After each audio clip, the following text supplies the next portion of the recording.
Une question qui revient souvent lorsque je donne des conférences ou des formations, c'est comment expliquer qu'autant d'adultes aujourd'hui se retrouvent avec un diagnostic de TDA, déficit d'attention, ou TDAH, déficit de l'attention avec ou sans hyperactivité. C'est quelque chose chez les adultes où on n'en parlait pas beaucoup. Oui, on a vu de plus en plus d'enfants, d'adolescents et puis de jeunes adultes être diagnostiqués, voire éventuellement sous médication, mais on constate que de plus en plus d'hommes et de femmes de 30, 40 ou 50 ans se voient en fait proposer ce diagnostic-là quand ils vont rencontrer leur médecin et éventuellement ils prendront une médication pour pouvoir arriver à mieux maîtriser leur comportement. Donc, quelque part, on voit que c'est un phénomène de plus en plus fréquent. Pourquoi est-ce que ce phénomène-là est apparent aujourd'hui? Qu'est-ce qui s'est passé? Souvent, les gens vont avoir tendance à répondre que c'est parce qu'ils n'ont pas été diagnostiqués auparavant, c'est ce que les experts vont dire, mais dans beaucoup de situations, ça pourrait s'expliquer autrement. Quelque part, imaginez Mike. Mike, c'est un entrepreneur artisan, il est extraordinaire. Tous ses clients l'adorent, il ne fait pas de publicité et ce sont des clients qui, de bouche à oreille, en fait, le réfèrent. Il a un agenda qui est très chargé, il est tout à ses affaires et il performe, il performe, il performe. Le problème de Mike, c'est que quand il rentre à la maison, il a tendance, en fait, à prendre de l'alcool. Pas beaucoup, mais parfois, ça peut lui arriver de prendre 4, 5, 6, 7 bières sur une même soirée. Il reste agréable, il reste gentil, il essaie d'être dévoué, mais quelque part, l'alcool commence à jouer de plus en plus un drôle de jeu avec lui. En même temps, si Mike a des contrats, par exemple, pour 100 000 $, il a peut-être fait une dépense de 80 000 $ en différents matériels pour pouvoir faire son travail, donc quelque part, il y a un bénéfice de 20 000 $ pour lui permettre de vivre au quotidien, mais il va perdre parfois 20 000 $ de factures. Donc, quand il fait ses déclarations d'impôt, eh bien, il déclare 60 000 $ de dépenses, 40 000 de gains. Et il est imposé sur 40 000 de gains. Et on s'entend que la catégorisation d'impôts qu'il va devoir payer est de plus en plus étouffante. Et Mike se voit aller tantôt dans l'alcool, tantôt dans des angoisses. Il égare ses papiers et il a de la misère à faire le suivi de ses factures et ainsi de suite. Et plus le temps passe, malgré tout le talent que Mike peut avoir, il est de plus en plus en difficulté. Ou quelqu'un d'autre, appelons-la Kim. Kim, en fait, c'est une jeune femme talentueuse, extraordinaire, lumineuse.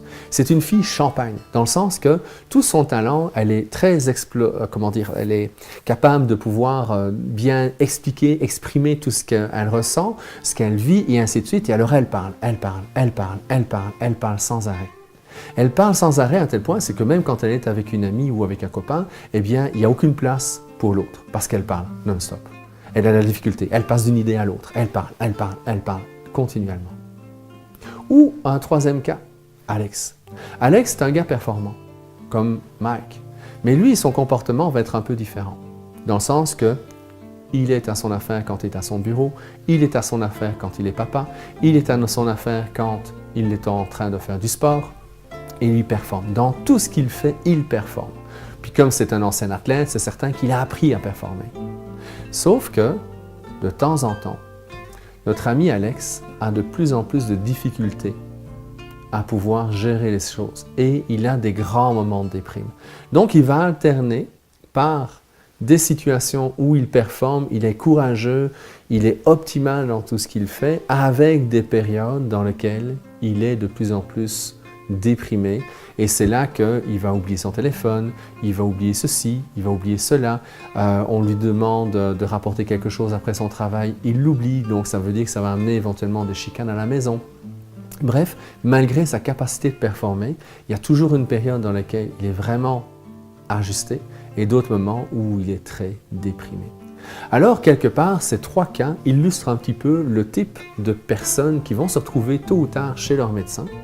Et quand le médecin leur fait passer les quelques questions qu'on utilise pour pouvoir vérifier quel est le degré de difficulté pour pouvoir être au niveau attentif ou en contrôle de ses affaires, c'est assez facile de rencontrer en fait les critères du TDA-TDAH.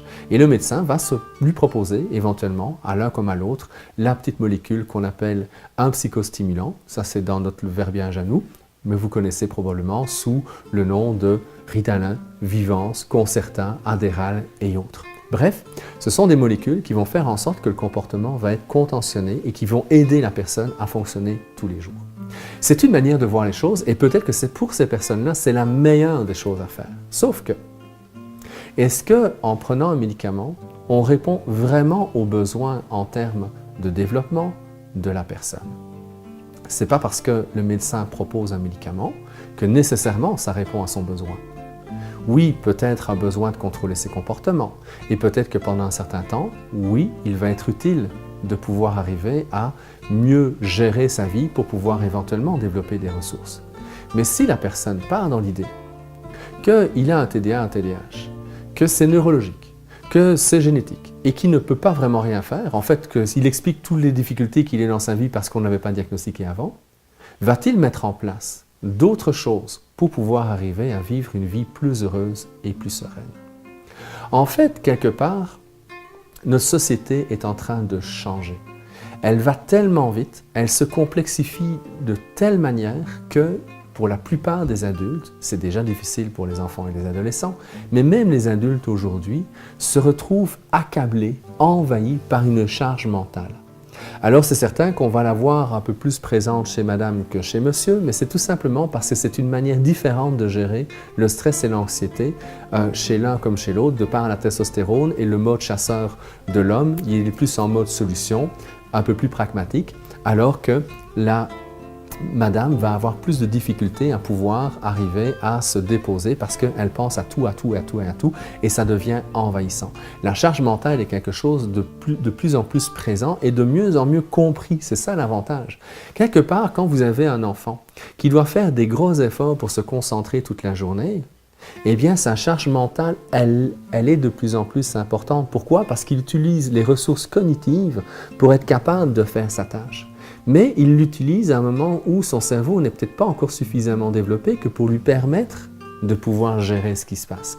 Et c'est là qu'il y a un moment donné ou un autre où il va partir dans la lune, ou éventuellement il va s'obstiner avec le professeur, il va le confronter, il va s'opposer, ou il va vouloir essayer de trouver n'importe quel outil, par exemple frapper un enfant, par exemple avoir besoin d'aller à la toilette, par exemple oublier quelque chose dans son casier pour pouvoir sortir de la classe et de manière à échapper à l'environnement qui est trop stressant pour lui à ce moment-là. Donc en fait, on voit que la charge mentale va déclencher des mécanismes de gestion du stress, de gestion de l'anxiété, voire de gestion de l'angoisse quand la charge mentale est beaucoup trop grande. Et donc en fait, si vous acceptez cette idée, vous allez vous rendre compte que derrière la plupart des symptômes qu'on associe bien souvent au déficit d'attention ou à l'hyperactivité, se cachent en fait essentiellement des comportements de gestion de l'anxiété ou de gestion du stress quand la charge mentale, quand l'environnement est beaucoup trop problématique. Et en fait,